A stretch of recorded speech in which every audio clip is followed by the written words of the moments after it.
কিছু সময় আমি হারিয়ে যেও দেখেছি, আমাকে খোঁজার মতো মানুষ নেই, আমার খোঁজ নেওয়ার মতো কোনো মানুষ নেই।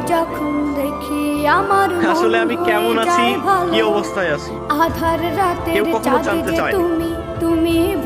আমি নিজের থেকে যাদের সাথে যোগাযোগ বিচ্ছিন্ন করেছি, মানে একটা সময় যাদের সাথে আমার অনেক কথা হতো, বন্ধু বান্ধব, প্রিয় মানুষ, আত্মীয় স্বজন, একটা সময় যখন নিজের থেকে যোগাযোগ বন্ধ করে দিলাম, দেখলাম কেউ আর আমার খোঁজ খবর নিল না। আসলে ভাই এটাই বাস্তব, আর এটা আপনাকে মেনে নিতেই হবে।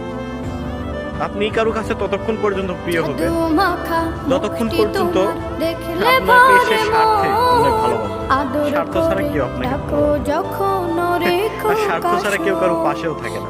স্বার্থ যতক্ষণ, খোঁজ খবর নিবে তখন। স্বার্থ পুরান কেউ আপনার খোঁজ খবর নেবে, এটাই বাস্তব।